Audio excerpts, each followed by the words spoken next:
est humaine, donc on va dire qu'il faut de toute façon sourire et ne pas critiquer. Eh bien salut à tous.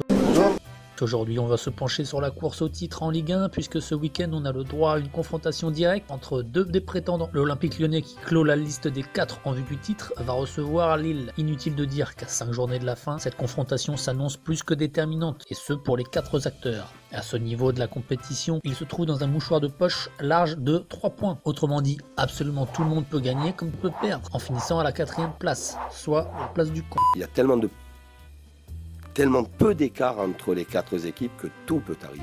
Les calculs sont maintenant évidemment inutiles. La seule question à se poser est de savoir comment vaincre son adversaire sans condition. Les Dogs qui se déplacent en terre lyonnaise dimanche ont un avantage à ne pas négliger car ils vont bénéficier d'un temps de repos plus conséquent. La Coupe de France ayant eu lieu cette semaine n'arrange pas forcément les hommes de Rudy Garcia pour les aider à récupérer, surtout quand on sait que le match a été perdu. Peut-être un impact négatif supplémentaire, à moins que les conditions de la défaite un peu particulières leur donnent un esprit de vengeance et surtout une réelle volonté à montrer qu'ils ne sont pas là par hasard. Rudy Garcia sera le rappeler au groupe et son président sera les motiver à la hauteur de l'enjeu. Ayant repris la tête de la Ligue 1 lors de la 31e journée, les Lillois semblent déterminés dans leur quête du titre, un titre qu'ils n'osent pourtant pas évoquer. Faut-il y voir un signe de faiblesse ou d'humilité? Peut-être les deux. La grande performance sera, je le répète encore une fois, de jouer la Champions League.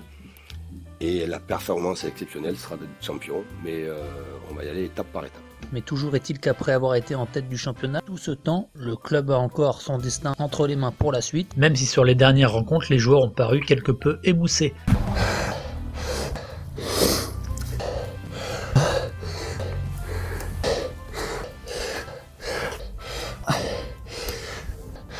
Pas très serein Youssouf, mais il faudra encore redoubler d'efforts pour pouvoir vaincre tous ses adversaires jusqu'à la fin du championnat. Encore une fois, j'ai choisi ce match car il proposait beaucoup d'incertitudes. Ce n'est pas un hasard si les deux équipes se sont quittées sur un score vierge, dans un match très équilibré en première période. L'intégralité de la deuxième avait vu l'OL jouer à 10, mais Lille, malgré sa domination, n'avait pas su marquer. Ceux qui suivent mes vidéos savent que j'essaie d'établir un diagnostic en annonçant un vainqueur, mais en ce qui concerne ce cas, je resterai prudent sur ce point. L'enjeu est tel que l'on assistera certainement à un match plutôt fermé et il est fort probable que l'issue du match partage les points entre les deux formations. La peur de tout perdre pourrait prendre le pas sur le jeu et comme on l'avait déjà vu lors du match entre le LOSC et l'ASM, peut-être ne pas voir de but du tout. On sait que forcément on ne marque pas beaucoup de buts, mais on sait qu'on arrive quand même à marquer, c'est ça le plus important.